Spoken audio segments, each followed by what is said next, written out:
Wake up, buyer payer people. It's a beautiful day.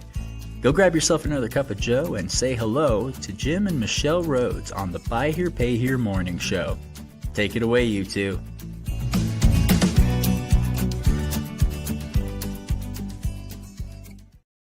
Goodness gracious. Good morning, Happy everybody. Friday. Happy Welcome. Friday. I think that I gave Jim a slight coronary because as in the middle of the intro, I got out of my seat and ran and I you didn't even notice? Like, that's awesome. Yeah.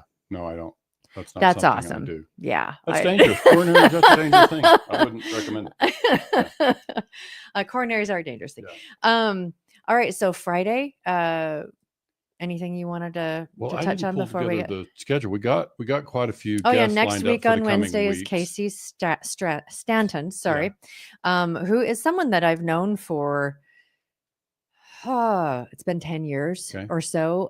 He does not work in the car business, but he is a chief marketing officer and does fractional chief CMO work and is one of the most plugged in people I know about what's new that's happening and where we're going with marketing and technology. Right. I mean, it's just the conversation we had with him a couple of weeks ago was just really, really rich. And I was like, I'm excited to have a conversation because it's becoming easier and easier for a dealer to be able to leverage massive amounts of AI in a really simple way to help run their business in a lot of ways. And I'm looking forward to talking to him about actual messaging because you can have a machine that spits stuff out. But the question for me becomes how do I help a small used car dealer, or buy here, pay here dealer, figure out what's the message to deliver? Like, how do we win customers? Yeah. I know we can blast stuff out in front of them, but how do we connect? So and how he does it. Yeah. And that's the part I'm always interested on the marketing side. But then the Wednesday after that, we have Kristen Acosta, who was with us a few weeks ago and shared we talked about their surprisingly low charge-off rates, despite the fact that they get a very small down payment, which led us to the thing about collections. So she's going to come back and talk to us about their approach and philosophy and kind of their practices around collections. And I think everybody's going to want to tune into that because it's like there's something philosophically there that she touches on that I find a lot of dealers either don't know or don't have success in implementing, and as a result the job of collecting and buy here pay here becomes a lot more difficult than it might have to be. And so this will be a really rich thing. And I've been looking through some of the information that Jim and Kristen have been passing back and forth, and it's like there's going to be a pretty rich conversation. She's so good. They just really have the mindset that I think people need to hear about. Yeah. Cool. All right, let's bring in our ready? guests. Yep. Here comes Mr. Casey Litaker. Hello, Casey. How are you? Good. Happy Friday. Thank you. Happy Friday. I end up calling the podcast today, the topic or the title rather, Casey, was Brainstorming Aftermath. Like just kind of recovering from the storm here. So that's right. We had a brainstorming session yesterday. So it was in our V8 Plus track. We did our first Mastermind in what is going to be a series. We've already agreed, Casey, to schedule the next one, 3 or 4 weeks out and come back and continue the conversation. But you were kind enough in that session to allow us to, I call it bare your soul. We took all the numbers of all the history, inventory, sales, underwriting, and all the stuff, portfolio performance. And we were able to project, your 2025 business plan, kind of the strategy and so on. And so that's what we took, folks. We had 2 dealers there. We had 2 of our V8 coaches or moderators were there. Your CPA, Greg, was there to be part of the conversation. So and other dealers. And yesterday we just presented a ton of information to kind of help people understand what we were working from and what direction we were going with the data. And I think the big takeaway for people, one, I think people saw in our V8 thing who actually witnessed the data, they thought, most dealers don't have the kind of data you've got, Casey. So I think where we could start on that is let's go back to when you and I met a couple of years ago. And if you can, and I didn't prepare you for this part of it, but if you think about where you were at, like at that stage of your business and kind of what you felt like you were missing, and maybe then fast forward to today and kind of what's different now versus 2 years ago for you. Yeah. I mean, I knew that I wanted to grow, but I also knew that I was missing putting a lot of the data together, honestly, to make sure that during that growth, it was going to be successful in the areas, identify your areas where you're strong or where you're weak, where you need to focus. Because as you know, with growth, if you don't do it in a careful way, you can mess up. And sometimes in this business, you don't find out until it's 2 years down the road how bad you've messed up. So Yeah. Good point. Putting a lot of the strategies in place to do it correctly. Yeah. And we were talking before we started the podcast. It's like, we've observed that before stepping into this, that there was, Casey was knee deep in working in his business. But seeing that there are things I want to be able to grow, I want to be able to do these things. And so that you made a decision to work on your business and take time aside. And, for the most part, it's like Jim and you have been meeting either weekly or twice a week and spending an hour and working on the business during that hour. How hard was that shift for you to do? Because I hear from dealers all the time, it's like, I'm so busy, I don't have time to do the things. So what was it that you had to do, or how difficult was that shift really? Some of it you just kind of have to do it. I mean, it's I can look up at the cameras, or you see the phones in the background going off, and there's always stuff to do. It can be outside helping make sure all the cars are moving where they need to go and all, but you just have to do it and set that time, if it's twice a week, once a week, whatever, to let that go. You need to work on these things to understand the numbers and where you're going. I mean, because if you just keep doing that all day, you don't know what's going on in the background. And I think most dealers are probably guilty of it, but it's just that I decided, hey, I dedicated myself to it and show up for these meetings, and week after week, and over time, it's we've been able to put together a lot of valuable information. Yeah. So you're I'm sorry. Go ahead. Oh, I just would say that, when you talk about working on the business, I can say that Casey and I started out in a place where, our meetings early were kind of figuring out, what makes sense to assemble first. And the thing I've observed in Casey over the last couple of years is he's made significant investments in his business, technology, invested in some software, spend money, on underwriting solutions, BD. and outsourcing BDC as an example, like made substantial investments. And I think the other thing, Casey, that I kind of see is that, you're in our meetings, Michelle, he's often, like a lot of the dealers we work with, he'll have to take a phone call or stop because there's a deal pending and he needs to make a decision on something. So that's natural. You're in the building, in the business, but you're allocating that time. And I would say more recently, our meetings have shifted to where, at the start of the month, we work together to pull together the numbers from the prior month and do the updated kind of figures. And so that's informative for both of us, I would say. But when I look at where you're at now versus that, is like you have enough data, you have enough history to be able to analyze all those things, including those investments I mentioned. Like you can go back and see, are they paying off or not paying off? And you now have enough information to make better decisions going forward. Do you agree with that assessment? Yes, I do. Yeah, he's just got so much. And of course, we went through a lot of it. We've got underwriting history for more than a year. We've got, all kinds of inventory history, sales, deal structure. And you can see we've even got static pool results year over year. And so you can start to see you can connect the dots between what's working, what's not working. We made certain pivots, or he made certain pivots, at the time I met him. And so I think now the good news is you have strung together enough information to be able to make better decisions and kind of, like I say, know what's working and what's a good investment and what's not. So we're obviously in support of your success. Go ahead.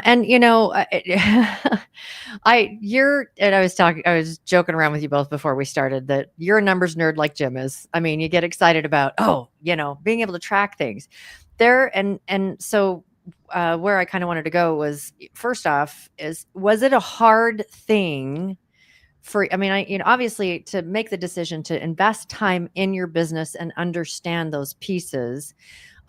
Was that your most difficult decision or the most difficult thing to do for everything that you've gone through? I mean, has it been really hard to give the business 2 hours a week?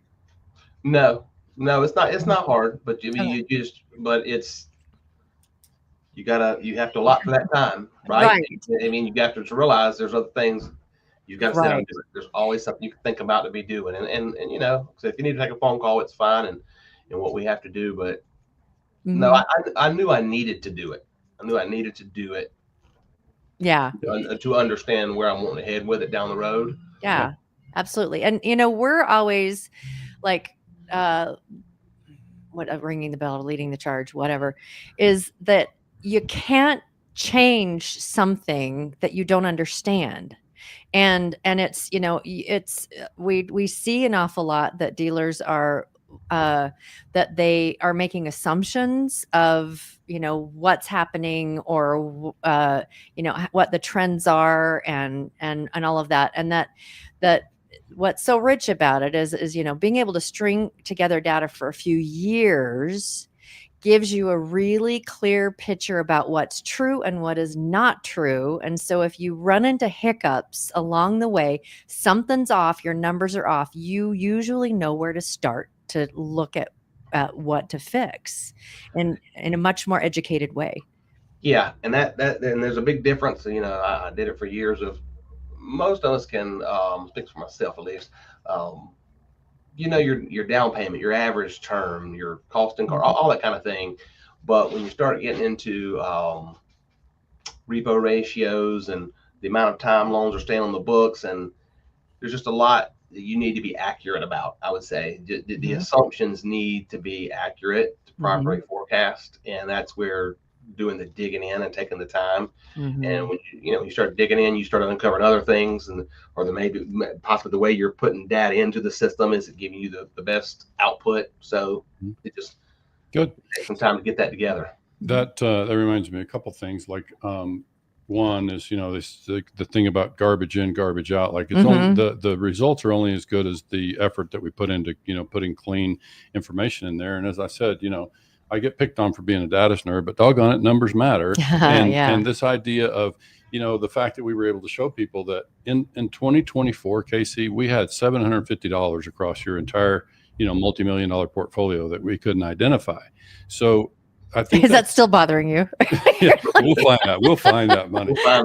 Yeah, but it's like I think the point is because we've got dealers in our V8 groups that are off by $500,000, and the problem there is they don't know. It's like they didn't know before we asked them to reconcile it in V8 that it was really maybe even important. But I think the point is, and when I say $500,000, I'm talking about every month their numbers are they can't identify $500,000. I'm like that back to the management thing about you can't manage what you can't measure. And in that dealer's case, do they know, does that $500,000 actually getting charged off? Is it going in the bank? I mean, what we need to know. And so I think that's why it starts. Let's identify all the moving pieces and make sure we can know what's what and what's moving where. And so we've been able to do that in your case. So I think you've got good software, and it helps us to produce the report. We worked a while to get exactly the right reports formatted so that you'd have the information that you need. So I'm really excited about the future where you can go. It feels like to me you're well positioned. You're very healthy. You've got access to capital, and you're in a good market. You've got the ability to grow. So that kind of takes me to one of the things that came up in our conversation yesterday. I think it was Ken Yang, one of our moderators in waiting, as I call him, is he asked the question about, so kind of to what end growth for what? That was benefit? A question I was going to ask. Talk to me about what is the strategy for you? Like when you think about going into 2025, what's the short list of things that you're looking to accomplish? What is the plan? But it's just but grow, you could say grow, but why? But why? you had a guest. What? You actually had a guest on not long ago, and he had a good answer to that. He said, "What else am I going to do?" I mean, yeah.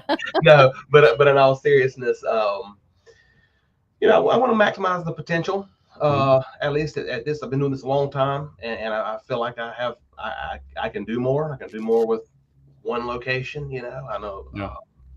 Right now, I'm not really, a lot of people want to get into multiple location thing and grow. Not that I know that I can do more here. Let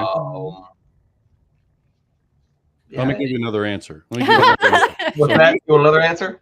Yeah, it was good. It was good. I'm going to add another one. So the next time somebody asks you, I think another opportunity for you is to optimize your capacity. And what I mean by that is kind of another way to say what you just said is you have a location, you have a team, you have the capacity to produce more. So the first thing I'd be looking to do is optimize what can be produced by what the investments you've already made. People, technology, all the systems that you have there. I would first just be looking to make sure that, look, if I'm going to show up 5 days a week and do this, I want to get as much out of my time and as much out of my investments as I possibly can. Yeah. And so this is another thing that I think, is part of the thing. So I think it's just, so I think that's part of where your data is going to help you to know, are we optimizing? If you look at just your total productivity across all the people on your team, which by the way, I think you're in a great position now to consider a 20 group. I think you ought to think about joining a 20 group. I think that would be an appropriate investment for you because they dig in deeper on those kind of things. Analysis per employee and some of those kind of things would be, around optimization. So I think, they just kind of dig deeper in some of those things. You can still stay in V8 though. Absolutely. We love, and most of our dealers who have come over to V8 who are in a 20 group, they're still in the 20 group. They just, it scratches a different itch, but I think it's both appropriate and useful. But I do think that you're going to want to look at something like that, because I do think optimizing what you've got now is appropriate. I think when I look at your operation, I would also tell you from my perspective that you're in a position to gently broaden your underwriting. Nothing drastic. Just start to ease into that, because you have a high number of leads. You have a kind of a narrow underwriting guideline that you've been comfortable with.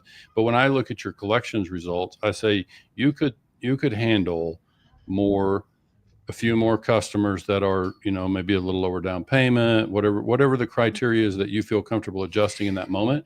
But I would say that's one of the opportunities for you is to be able to take on more business without spending another nickel, And so, Jim, you basically just in different words said what Casey said. It's like, I'm looking to maximize the potential probably of the business, the potential of the location, potential of your team, potential of all of those things. Right. We've been at Casey's dealership. It's, it's a good piece of property. It's really high visibility, and all of that. So, and have had the privilege of being able to walk the hall with Casey. I want to ask you, I know that in the last, or in 2024, you actually did grow in 2024. And so remind me what that percentage did you guys? 23%. 23%. In volume. In volume. volume. Of sales. Yeah. Yes. So that's, congratulations on that. That's a pretty good amount of growth. What is your goal for this year? I would say the same, Jim. Well, back then there's the numbers. I didn't calculate it that way. What the goal was, as far as we do by actual number of cars sold, but the percentage wise, I would say it was to be at least that much.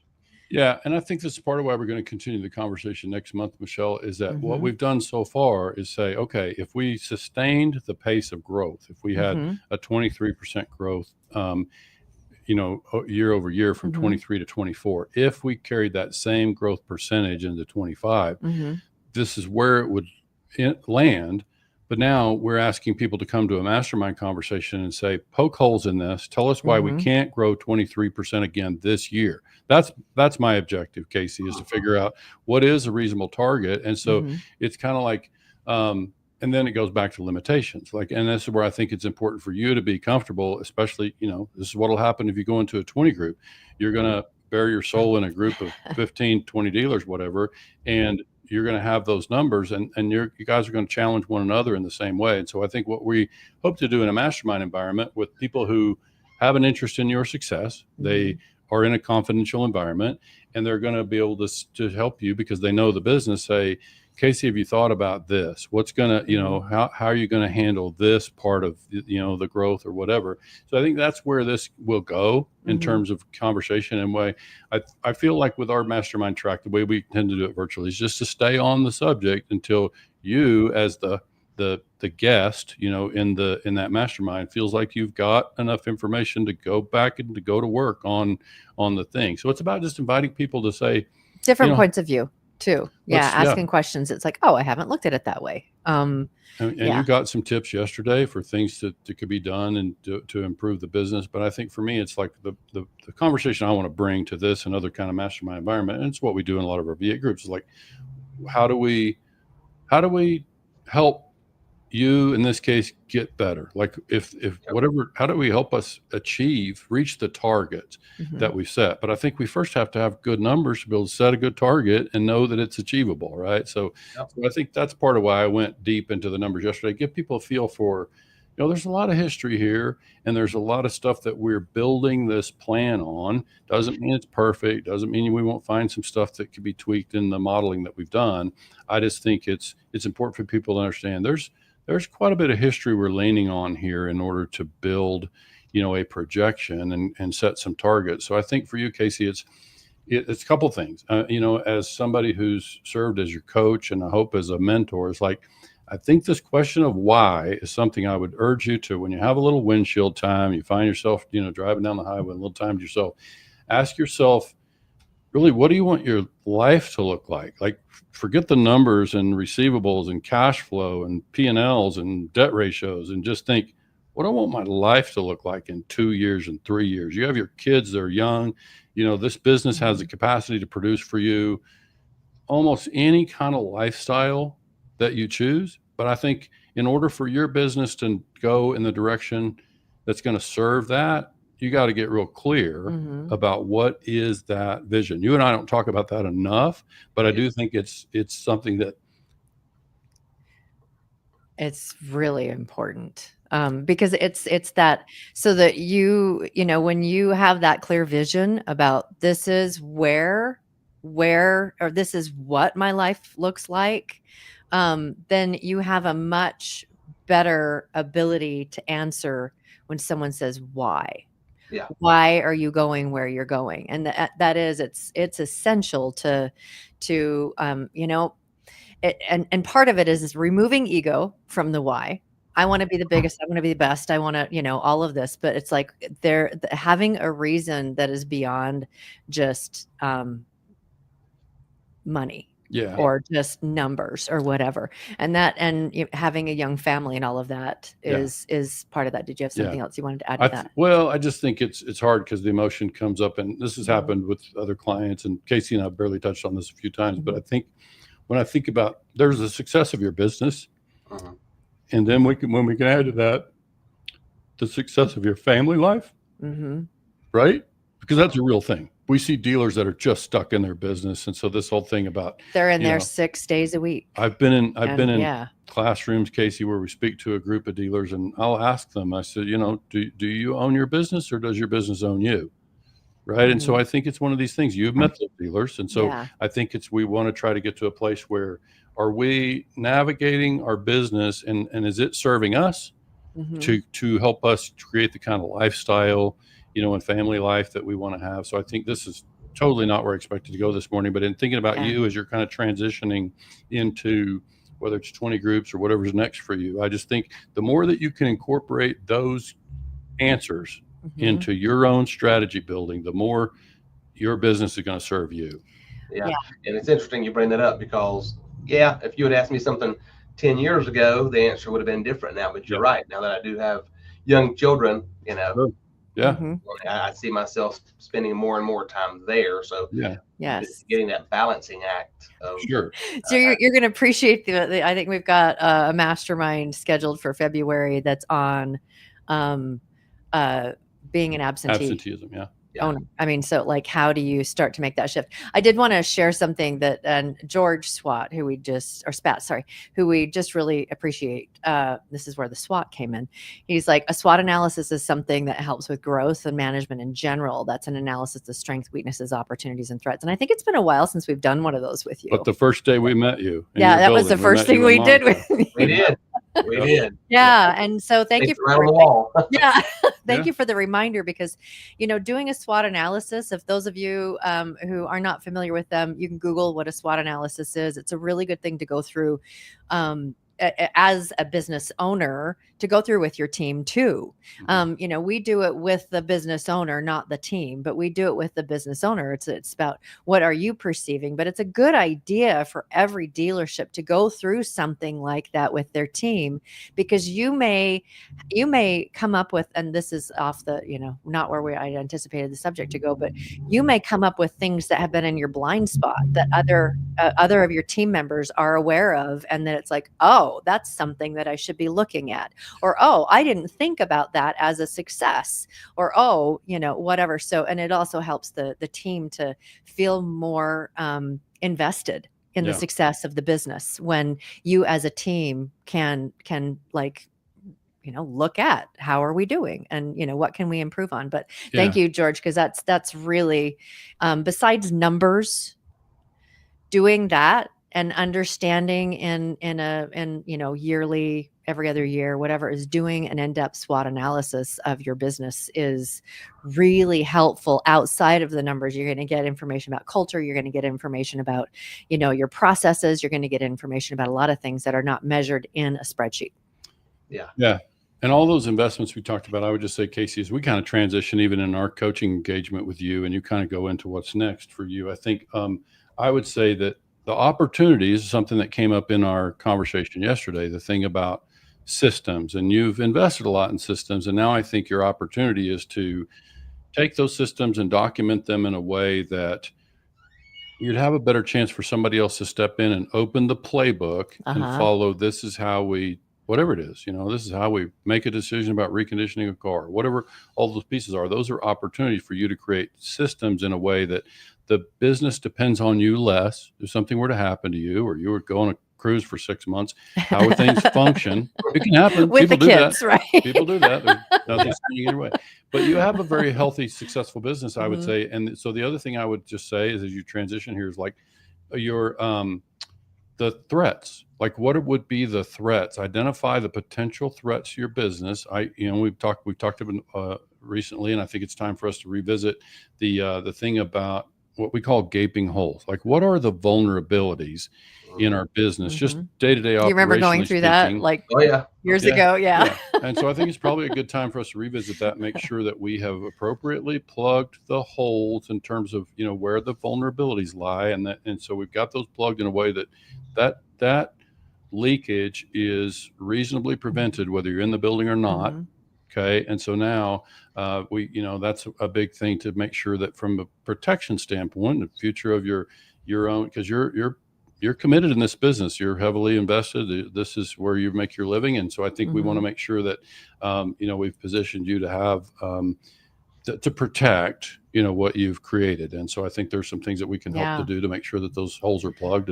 And so I look forward to doing that. Yeah. I will keep our audience, updated as we kind of go. And just, the when you look at you experienced a 23% increase last year. And I'm going to make an assumption, you can correct me if I'm wrong, is that is due to understanding your numbers and getting the right software systems in place to be able to help you with that. Correct. And then following the processes we've set up. Correct. Nice. I love that. So, we will be watching as you increase that another 23%, which is, when you look at it over a couple of years, that's a pretty good sized improvement from just, and I just ran the numbers because I'm a numbers nerd over here, but I ran the numbers and your portfolio in dollars is actually up by more than that. We were counting volume of sales, which the volume of sales translates into car payments and money in the bank. So it's appropriate to look at all of them. I just think it just feels to me like this mastermind is going to help you. And I would just say, to touch on one thing that Michelle said, as we step forward in the mastermind, V8 plus meetings, 20 group meetings, wherever you sit, do the best you can to put ego aside. And because what we find is when dealer says, I do it this way because I've always done it this way and I want to continue to do it this way, we miss the opportunity to soak in stuff that other people are doing. And so that sometimes involves putting ego aside and accepting that somebody else may have a little different way to to do the thing. And so we got to be open to those ideas. And that's so important. I mean, and when you really fully understand your numbers and you understand like all the metrics, and someone says, what about this?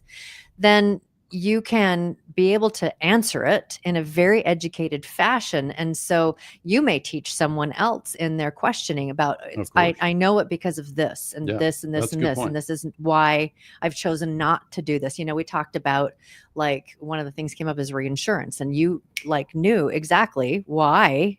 I know you and Jim have talked an awful lot about it, but it's like the why of why decisions are made around different topics. And that's like really, really awesome. And I love when sometimes we use the word ego, but it's being coachable. Yeah. True. And ego, car dealers are all going to have a level of ego. That's just part, you've just got this thing ingrained, but it's about being coachable, which is just really, you can't get better, unless you're willing to learn. Yeah. And that can be through the numbers, that can be through a coach, that can be through a 20 group, that can be through, there's so much information out there in the World Wide Web. Does anyone ever refer to it that way? Google. I'm going to say the Oracle. And now it's Chat GPT. Yeah. But I mean, there's so much that we have access to learn and to set aside that part of ego that keeps you from being coachable. And, like it's just because it's the way you've always done it doesn't mean it's the best way or the only way of doing something. So, but back to just kind of wrap up on the whole thing about you won't know if you made a shift, you wouldn't know if it really was better or worse if you didn't have the history and the results to tie it all together. So it's the thing about you can't manage what you can't manage. And it's funny because a lot of dealers were like, there's more money in the bank account. And it's like, that is not an indicator. Because, you could be. There's a lot of reasons that can happen. There's a lot of reasons why that can happen. And and there's a lot of reasons why what money is in the bank account is actually less than it should be. Yes. Or whatever. So there's so much. Don't misunderstand. We want you to have money in the bank. Absolutely. And I'm going to like pat myself, George, again, we do SWOT analysis for our dealer clients. George is in the Florida area and does reinsurance to make sure that we offer the right services, which is amazing. I'm going to incorporate Michelle's term going forward. We are blind spot indicators because you don't know what you don't know what you don't know, and you're not asking questions. You can't ask questions around something you don't know. So and we probably did this, Casey, when we met you, but it's common when we do a SWOT analysis, we want to extract from you the things that you feel are strengths, weaknesses, etc. And then when we get to the end, I typically say, well, here's one that I see that you may not be thinking about, right? Yeah. And so that's kind of our. And usually when we do these with a new client is I'll go. Sometimes we'll split it up. Sometimes Jim's like just working with the dealer, but I'll go talk to the team members. And it's like, so what are you seeing? What do you think is, and bringing that to the meeting too, sometimes it's like, that's why it can be such a good exercise to go through.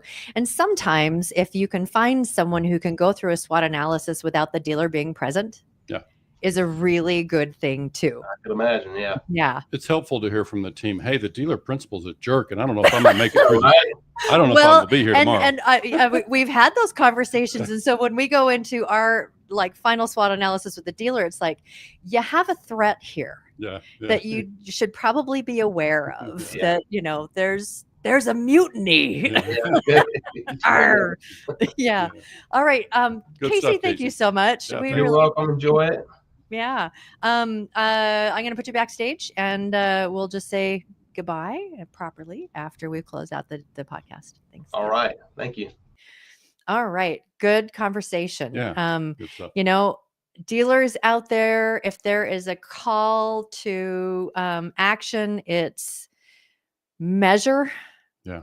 And know what you're measuring. And making sure that, what you're measuring is clean. And so that's a huge one. And then the second thing is actually, along with that measuring, because I come from a world where I've been asked to help be like, what are the trends? What are the things? And I'm not a spreadsheet nerd like Jim is, but it's like, if you got enough data that you can string together and see, it really is eye-opening. Yeah. It's like, oh, this happens every year around this time, or this happens, in this cadence whenever this is going on. And those things, the longer you can stream together your data, the more educated your decisions for your business will be. Yeah. And then the second thing is do a SWOT analysis. Even if it's just you sitting down and doing a 4-square on a piece of paper, strengths, weaknesses, opportunities, and threats, and just what you're thinking. And then talk to your managers, talk to your team, whatever, and see, you don't have to tell them what you already put down, because then, sometimes they're just going to parrot that back. But it's like, what do you guys think? Yeah. Great exercise to do. Inevitably, what we write on the weakness section becomes an opportunity, right? It usually is. Yeah. But I think dealers first have to just do a self-assessment, make sure they're honest with themselves about what and I think just in order to really improve the business, we got to kind of that thing about we got to be able to wrangle this business and kind of tame it, and so that starts with just making sure we know where we're at. Oh, absolutely. What's working, what's getting not good working. Measurements. Right. Yeah, absolutely. All right, everybody. We really appreciate you making us a part of your day, and hope you guys have an amazing weekend. It is Friday. Come meet the CMO on Wednesday, and then the week after that on Wednesday, we have Kristen Acosta from Iowa. Yeah, and Casey actually, he ran a podcast for a few years himself, and he's just starting it up again in his industry, which is for people that are in marketing. So any of our audience that are interested in learning more about marketing and what a CMO does, that's going to be a really good conversation. Sure. And a lot of dealers out there do their own marketing, so it'll be really rich for you as well. Absolutely. Hey, everybody, have a great rest of your day, and we will see you on Wednesday.